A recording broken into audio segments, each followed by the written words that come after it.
सूर्यपुर नाम का एक सुंदर सा गांव था। इस गांव में शिवराम नाम का एक व्यक्ति अपनी पत्नी सरिता और बेटे आरव के साथ रहता था। शिवराम की किराने की दुकान पूरे गांव की सबसे बड़ी और मशहूर दुकान थी। उसकी दुकान पर हर चीज मिलती थी और वो भी बढ़िया क्वालिटी की। इसी वजह से उसकी दुकान पर हमेशा भीड़ रहती थी और कमाई भी खूब होती थी। गांव का सबसे बड़ा पक्का मकान भी शिवराम का ही था। घर में किसी चीज की कोई कमी नहीं थी, लेकिन शिवराम की एक आदत थी जिससे पूरा गांव परेशान रहता था। शिवराम कभी भी किसी को उधार या मुफ्त में सामान नहीं देता था, चाहे सामने वाला कितना ही मजबूर क्यों ना हो। अरे सेठ जी, घर में अनाज खत्म हो गया है, आज पैसे नहीं हैं, 2-4 दिन में मजदूरी मिलते ही लौटा दूंगा।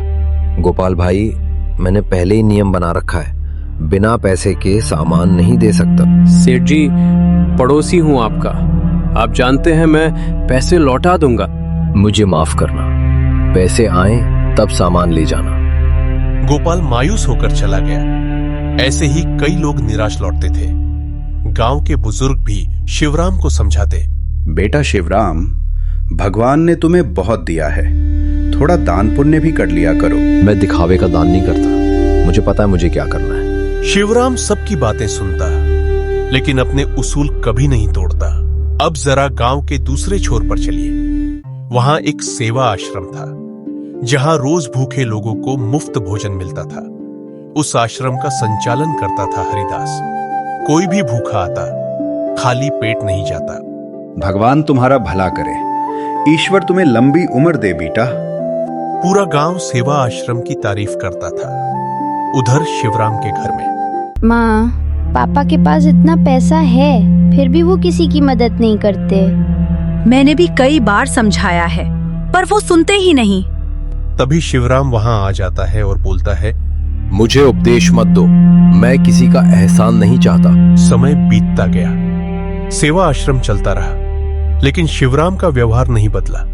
फिर एक दिन सब कुछ बदल गया। अचानक शिवराम दुकान पर गिर पड़ा। डॉक्टर ने बताया, इन्हें लकवा मार गया है, अब न ठीक से बोल पाएंगे न चल पाएंगे। गांव में चर्चाएं शुरू हो गई। दान नहीं किया, अब दुआ भी नहीं मिली। दुकान बंद होने लगी, सामान खराब होने लगा। आरव, अब तुम्हें दुकान संभालनी होगी।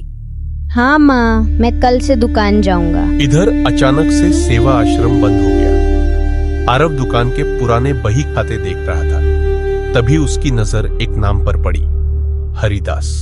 ये सेवा आश्रम वाला हरिदास पापा के खाते में? आरव ने पुराने नौकर से पूछा, बेटा, सेवा आश्रम का सारा खर्च तुम्हारे पिताजी उठाते थे। वो कहते थे, अच्छा काम करो लेकिन शोर मत मचाओ। आरव की आंखों में आंसू आ गए। अगले ही दिन आश्रम फिर से शुरू कीजिए, जैसे पापा करवाते थे वैसे ही। जैसा सेठ जी चाहते थे वैसा ही होगा।